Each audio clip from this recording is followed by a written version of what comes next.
Hi, I am Wilhelm, and in this video, in the Life Explained series, I will talk a little bit more about the dynamic of karma, how it actually works. Karma is the law that brings back the results of all the thoughts, words and actions to the person performing them. Just like a boomerang, they sooner or later come back to us with the same or similar effect and result. Now, let's have a look how this karma law actually works. Let's take an extreme case to make it more clear. Imagine we are stealing money from another, like a robber. For instance, here is our gun, and we ask him, give us our wallet, and here is his wallet. We now have his wallet.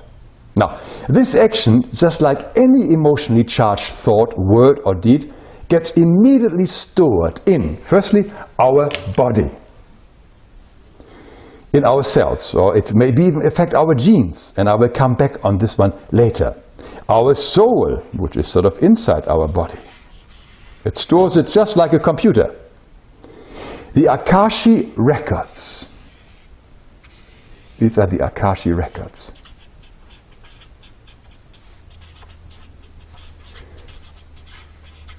The word Akashi or Akasha comes from Sanskrit. It means sky, space or ether. It's just like a corona around our planet that stores all thoughts, emotions and actions of mankind. Many psychics like Edgar Cayce and others could read these records and help people. And most of all, our action is also stored in the spiritual and semi-spiritual and material planets of similar vibration.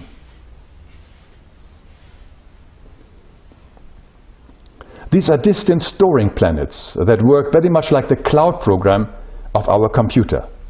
And finally, of course, our action is also stored in the soul of the person we have harmed. So here we have it in our body, in our soul, in the Akashic records, in the planets, and in the person we have harmed. As I said, it is the law of sowing and reaping. It's like a scale here. Now, we have sowing here, and this is the first half of our action, and we have just done this. We have done the sowing. But life or love is so wonderful. It makes sure that we will be able to experience the other half of our action. So it becomes a total and complete experience for the benefit and growth of our soul. So here is the reaping of the scale. Because only when we experience the whole cycle will we fully grasp the effects of our actions. Now imagine some time has passed and here we are again. A little full and richer because we have stolen this guy's money, and here we are. Now the moment the distant depository planets are full or have reached a certain position, a constellation, the information that we have uploaded will now be downloaded back to us as karma. This usually takes place in the same lifetime.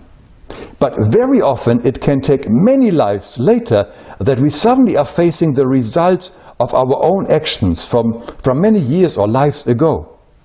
For instance, it could be that somebody now robs us, or we suddenly lose all our possessions. Sometimes it can be the soul of the very same person we have harmed in the past, but not necessarily so. Important is that we are now experiencing the effects, the other half of our action. And in some cases, it can also result in an illness or a blow of faith, and it completes the circle or balances the scales. But there is a way to dissolve these karmic effects. It is the law of grace.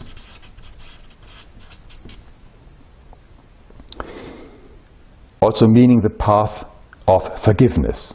The law of grace requires us to open our heart and truly repent, meaning feeling into the person we have hurt and imagining the hurt and loss the other person has felt as deeply and as strongly as we can, we want to make sure that the strong feelings of remorse are stored in our soul and body, so that if we are ever tempted to do a similar crime in the future, we will remember the pain that we have inflicted and hopefully not commit it again.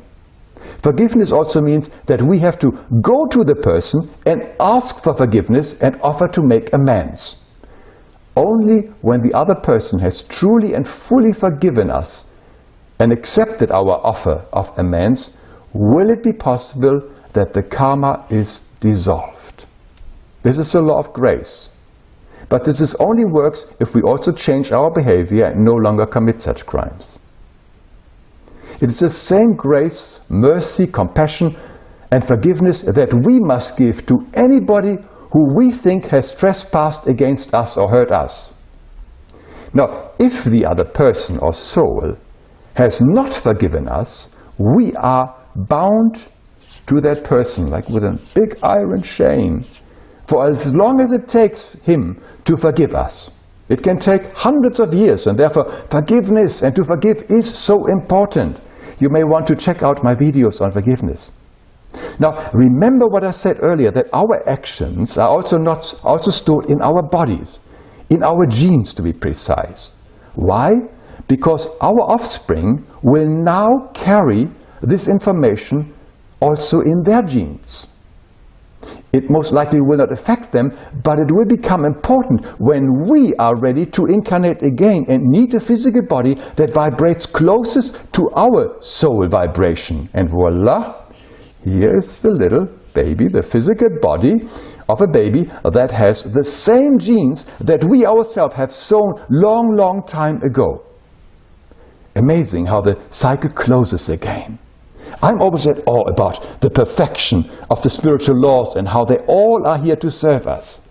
By the way, some of this information that I have shared here with you comes from the amazing teachings of Gabriele von Würzburg, who has deepened my understanding on the subject with her incredible insights. And if you want to know more about her work, you can go to this website. Her work has been translated into many languages. Now, the interesting thing is that none of us has to create or endure negative karma ever.